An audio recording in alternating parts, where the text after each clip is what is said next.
Good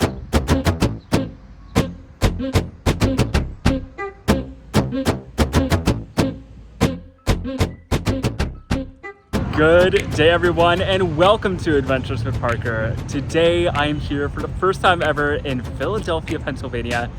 Specifically, we're here to check out the Disney 100 exhibit. This is something that I've been wanting to check out ever since it was first announced. It's been going on for quite a number of months now, but better late than never. I'm so glad to finally be here and see all that.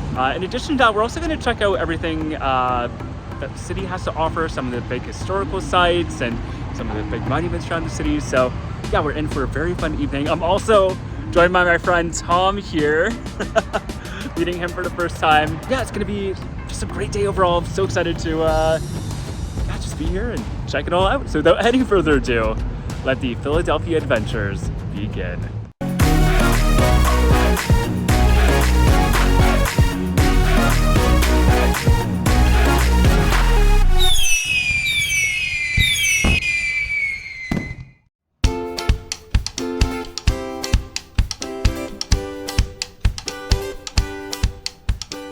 Another cool thing about this, we're in the Franklin Institute. It's normally a science center, so this is a peek at some of the regular exhibits that they offer. We are heading up the ramp, and the Disney magic awaits ahead. Very excited. I've been here before, and I'm really looking forward to seeing it again. I mean, you're here for a second time. I'm here for a second time, and I'm here for a second time here with Parker, and I can't wait to see it through his eyes this time, and all the Disney magic we're about to experience.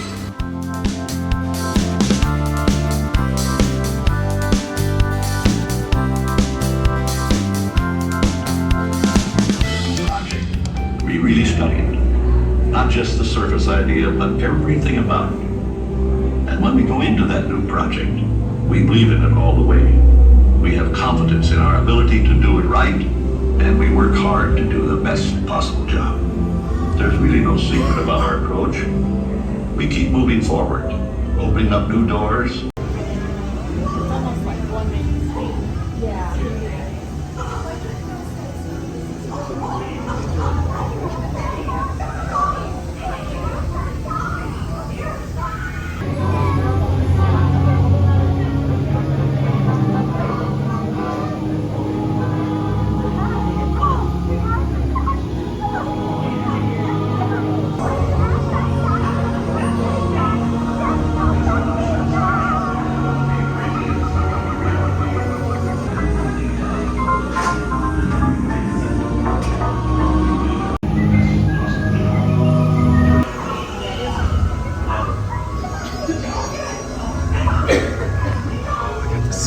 Dance here.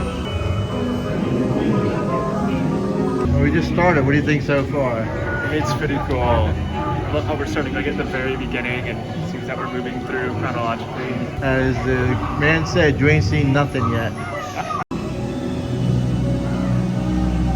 Got all the decades here, and of course some of the big achievements and some of the big films from each one.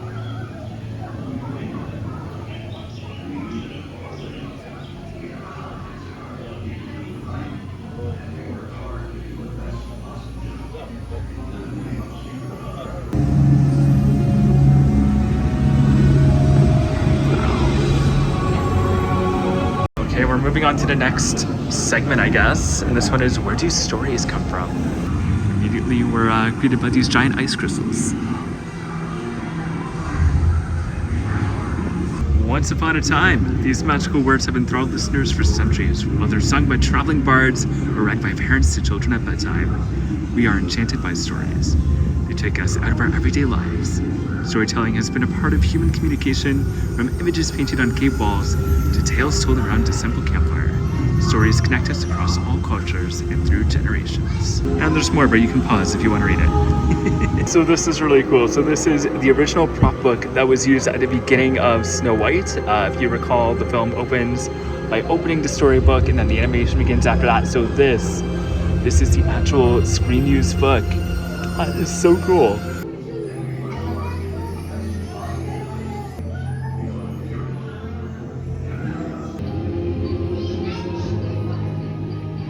Another piece of history here is this animator model used for Pinocchio. Another prop storybook here, and this one was one used for Sleeping Beauty.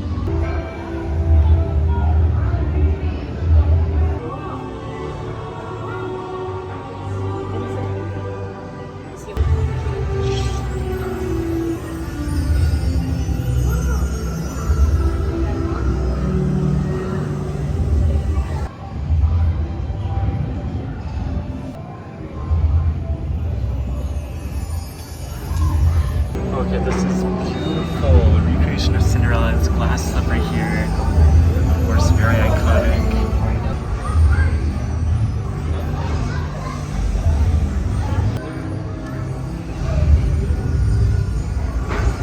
Oh, I just turned the corner and let out an audible gasp when I saw this cute little Winnie the Pooh figure. I think that was one used in the remake, the Christopher Robin, yeah, the 2018 movie. So this was a live-action reference stand-in. Look at him, he's so cute. Of course, we have these beautiful figures of Lumiere and Cogsworth from the 2017 live-action film. Oh my gosh, look at the detail on that. So of course the figures you see on screen were done with CGI, but you still had these real models that were used as references. It's noted here as a production model. Yeah, very cool to see them, you know, right here in front of you.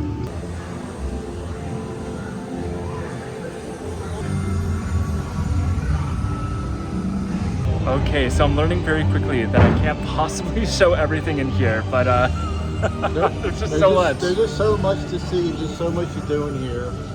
So, I mean, but just the little bits we've been seeing, just the look on your face with some of this stuff has just been amazing. Yeah, I mean, every time I like turn a corner or time, something, they was like, wow, there's that. It's just what they say, it's just that Disney magic, and it's here in Philadelphia.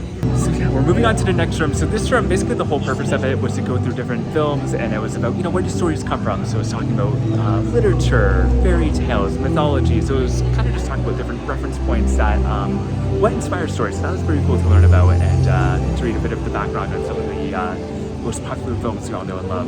Moving on to the next room, we have The Illusion of Life, including a little scale comparing yourself to The Incredibles. So me being 5'10", I am a little shorter than Mr. Incredible, but taller than Elastigirl. So right in between there. This is very cool, showing off the color palettes of each character and film there.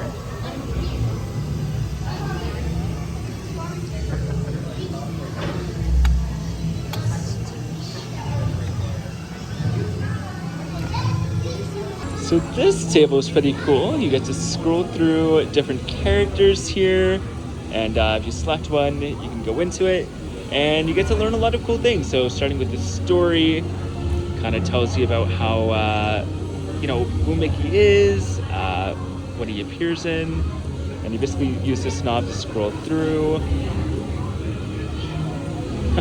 Very cool. Oh, so this is cool. So Mickey has starred in 121 different theatrical cartoons. Now, Thomas was telling me that this piece of information is incorrect because although Brett Irwin voices like most main appearances in Mickey, there's also a fifth voice actor who does the other like newer style of Mickey cartoons. Keep forgetting the name, but I will put that on screen to correct this. Hot dogs. While a story is an adventure, the characters who inhabit it are who we care about. We relate to them. We laugh and cry with them. They become as real to us as the people in our lives. Now, how do drawings and pencils with pixels come to life? And again, a lot more. If you're interested in reading it, you can pause. Okay, so here we can see some of the character models used for different films throughout the years, and I was just reading these models are very important for the animators to kind of really solidify these characters, get their look just right, and just a super important part of the animation process.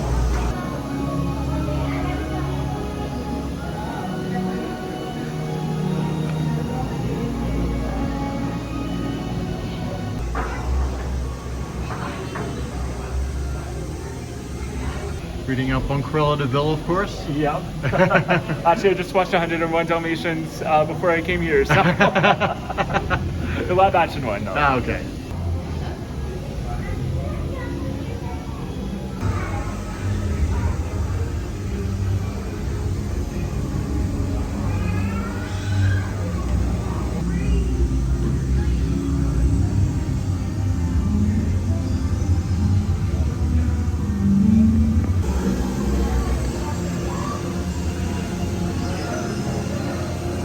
Of course, we have these incredible dress as worn by Emma Stone in the Cruella film, which is the origin story based on Cruella de Vil. And it is stunning! And we go from the villain to the sidekick, and here they're focusing on Olaf. Look at this adorable little sculpture made from different odds and ends here. Okay, now this is a toy puppet used in the Broadway musical. That's so cool.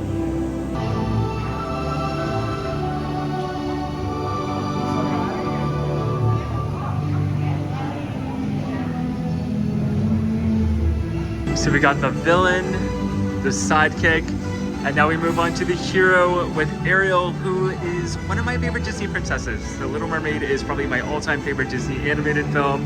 And I mean, the live action remake was incredible, so yeah, I'm glad that she's featured here. I love with each of the characters featured in this section. We got some sketches from the original animation, as well as it touches on different iterations of the character, from the stage to the live action remakes. It just really shows how all-encompassing these characters are and how iconic they are, no matter what form they're presented in.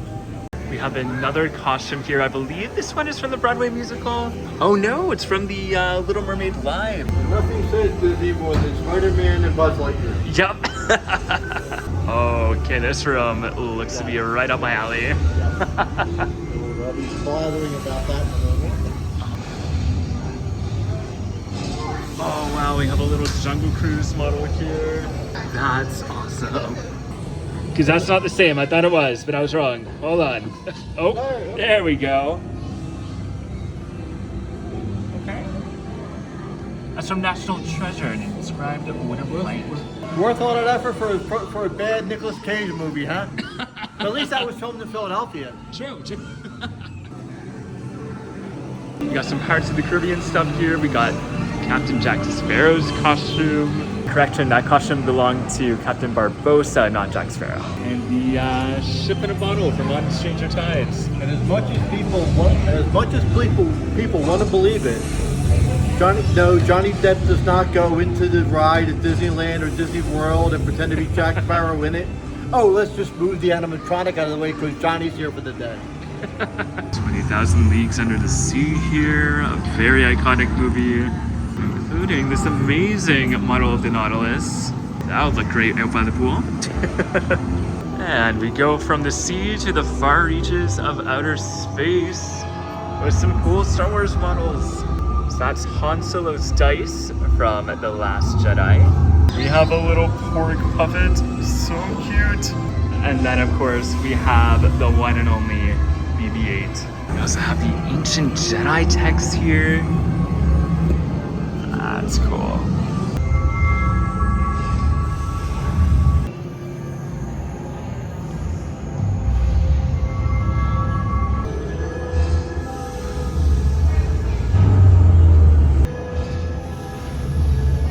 And we can't have Star Wars stuff without some Marvel things. We have the Black Panther suit here, and all of the different helmets worn by different heroes. Got Thor, Ajuk? I don't recognize this one. That must be from, okay, that's from Eternals. I haven't seen that one yet. Star-Lord, Iron Man, the Wasp, and of course Loki, and Captain America's shield. Okay, this next space is all about the magic of sound and music. And as a bit of a music buff myself, I'm very excited to check this one out. Right off the bat, we have the dress from Enchanted here.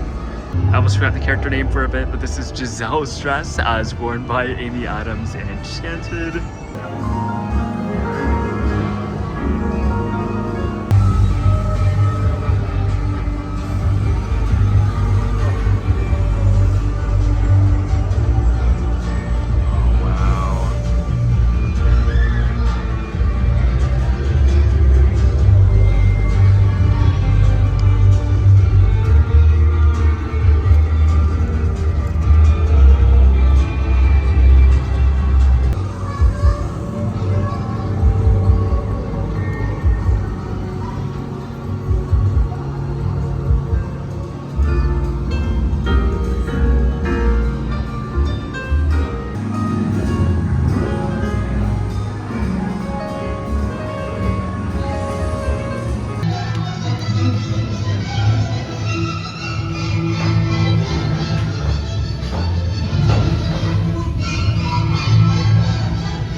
this little corner is very cool. They have 3 different screens and they provide you with headphones.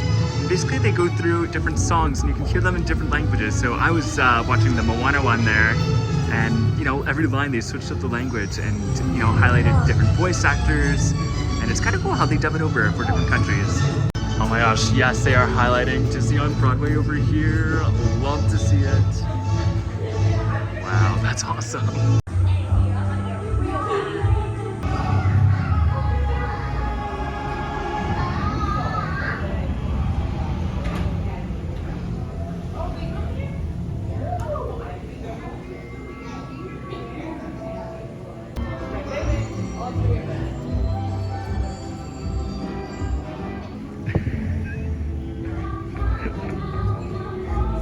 Thought that was it? No, the exhibit continues.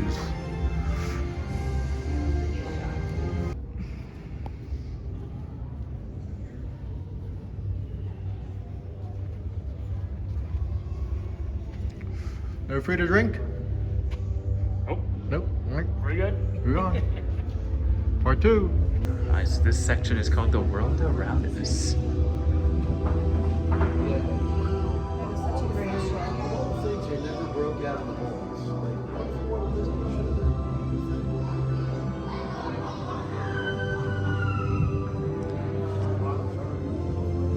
Okay, so this is showing off Disney's True Life Adventure series, which is basically the original like nature documentaries that Disney did.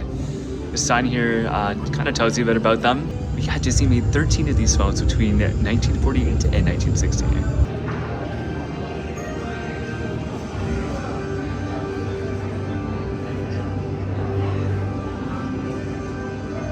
I didn't expect to see Walt's pants here, and yet, lo and behold. Now that's the price for fishing right there. Walt's pay.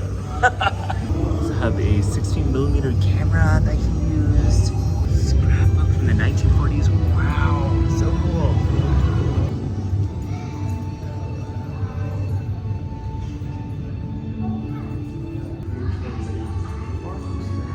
Of course, you also got to highlight the way that nature influences the parks, including this beautiful sketch of the Tree of Life from Animal Kingdom, which is one of my favorite Disney parks. We have our King Joe Rohde here.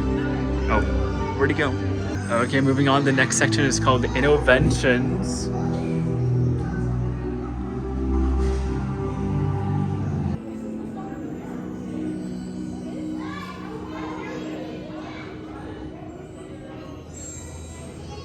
Now, if I wasn't geeking out before, now I am really going to bring out my full nerddom, because we have the audio animatronics, which I'm always a sucker for. This is the animation Bird in a Cage, which is basically what inspired Walt to do the animatronics. Now, did you know, this little trivia fact I heard on the podcast, one of the models for the Hall of Presidents animatronics was in fact Buddy Ibsen. Oh, wow. Some of you may know as Jed Clampett from the Beverly Hillbillies. So it even says it right here. So whenever Buddy and his daughter would go to Disneyland, the Hall of Presidents would be the first thing that they would go to because Buddy was Abe Lincoln.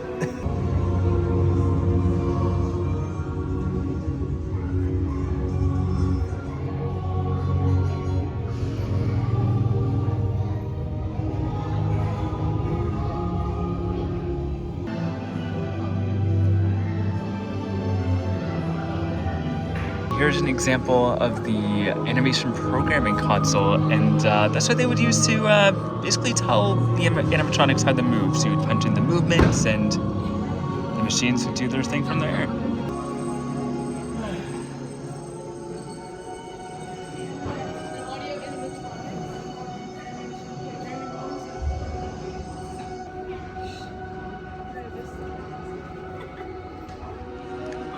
Okay, this is cool. We have a sketch of Disneyland here.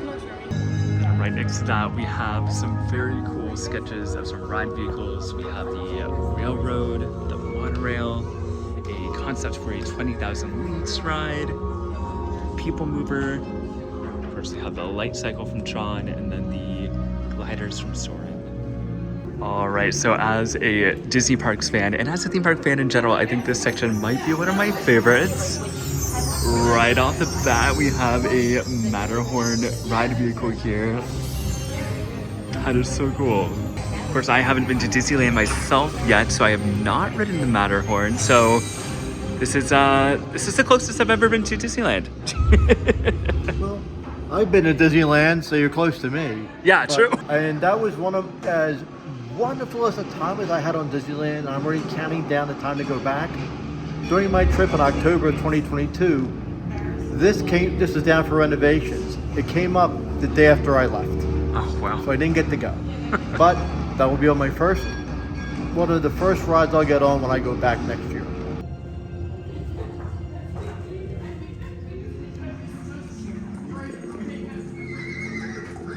We have an admission coupon book here from Disneyland from 1960, which would have cost you 65 cents back in the day. Then here we have a parking pass and an employee badge.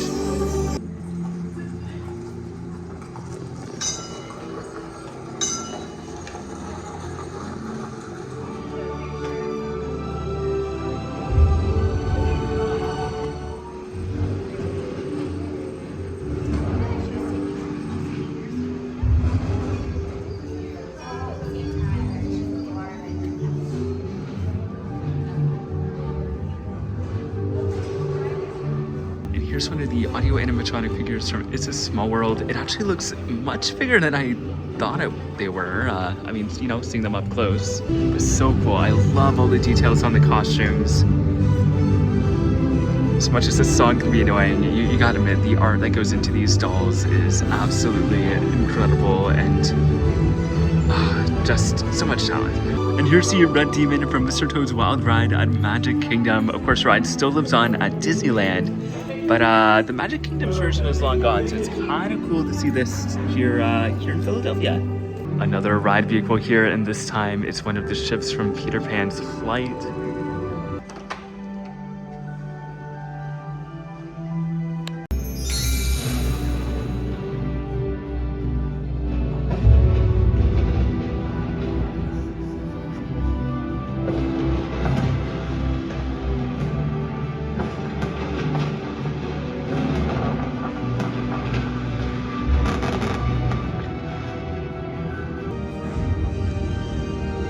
Moving on from there, we have the Wonder of Disney, and it looks like we're being greeted by Goofy here. In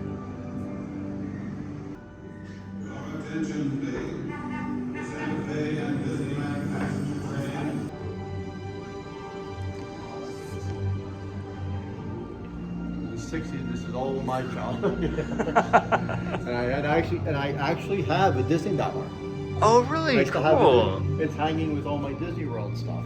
With that and all my pins and the tag from my shirt my friend got me at Disneyland Paris, so all kind of stuff, yes. So I remember all this. Remember when the Love Boat came out and as a child loved Winnie the Pooh.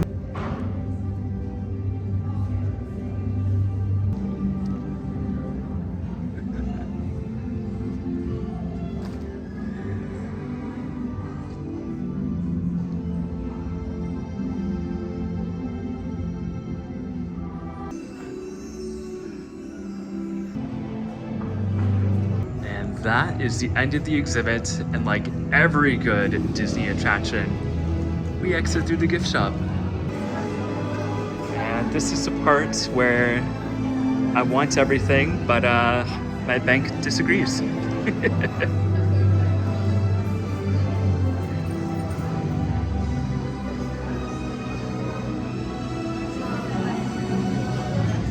Of course, I can't walk through a gift shop without getting an addition for my magnet collection, and I think this is gonna look amazing on my fridge. Power of Mickey and Minnie compel him to buy merchandise. Got the goods. Got the goods? See, look, the power of Mickey and Minnie compel you to buy the merch. Okay, we just left the Disney 100 exhibit. Parker, your thoughts? It was honestly, like, it was amazing. I loved how they incorporated like all aspects of the company, not just the film studio, but they also did the parks, they did Broadway, they just touched on everything, and if you're any sort of Disney fan, like this is definitely something for you. Like I just, I don't know, I turned around a corner, I saw something I liked, I gasped, and then there was more, it just kept on going. So yeah, it was just an amazing experience overall. Well, it was great having you here. It was great spending time with you. I'm really glad that you had a chance to I had a chance to show off our great city to you a bit, and hopefully we'll have some more fun. Well, thank you, Tom. It was a pleasure. Alrighty, and that is going to do it for my experience at the Disney 100 exhibit at the Franklin Institute in Philadelphia. Like I said, I had such an amazing time exploring this exhibit. I consider myself to be a huge nerd of basically all aspects of the Disney company, so something like this was right up my alley. It was just so fun and so incredible. Getting to see all of the costumes and the models and the ride vehicles and all that stuff with my own eyes was so freaking cool. I mean, where else do you get to see these kind of things? And you can tell that they opened up the vault and went into the archives to bring out some of this stuff, so that was a very unique experience. And I mean, I consider myself to be a bit of a Disney expert, but I certainly learned a lot through this experience, so yeah, if you are any kind of Disney fan, I highly recommend checking this out. Now, I do believe that this is going to be wrapping up at the Franklin Institute pretty soon. I think August 27th is the last day. However, there is a version of it happening right now in London, England, and I think this one's going to be sent over to Chicago next. So if you haven't had a chance to see it yet, don't worry, there's going to be more opportunities in the future, but do take advantage of those opportunities because it is so good. I believe I spent about 2 hours in there, but I could have spent 2 more. I mean, honestly, I could have spent an entire day in there. There was just so many little pieces of information and little things to read up on, and I only just scratched the surface, really. So yeah, I mean, I think if I ever got a chance to go back, like if it came to Toronto or something, I would go again. I mean, this is Tom's second time seeing it, so it was worth seeing it twice for him. Speaking of Tom, this is only part 1 to our adventures of the day. I'm going to be releasing part 2 later this week, and that video is going to focus on my first time checking out Philadelphia. Tom is a Philadelphia native, and he was kind enough to show me around downtown and show me some of the big famous sites. We got to see Independence Hall and the Liberty Bell and all of that good stuff. Unfortunately, we didn't have too much time to actually go into any of the museums, so really it was more like my introduction to the city, but I did get to try a Philly cheesesteak, like an authentic Philadelphia cheesesteak from Philly, so that was really cool. And yeah, just getting to hang out with Tom and see everything and hear his explanations of what I was seeing was so cool. So Tom, thank you for doing that, and be on the lookout for part 2 coming soon. On top of that, this video is also the first in a series of my Pennsylvania road trip.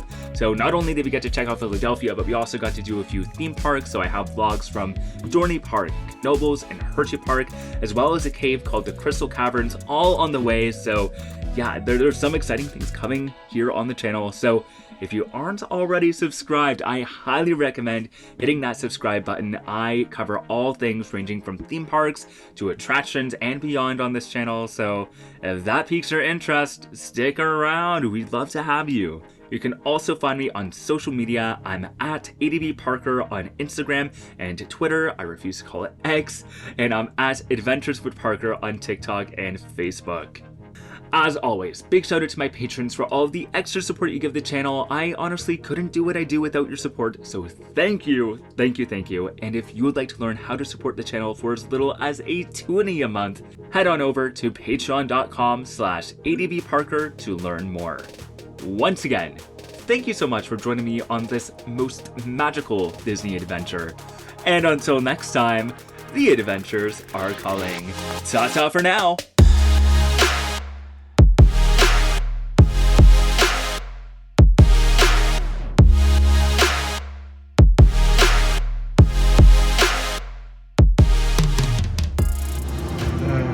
Da, da, da, da, da, da, da, da, da.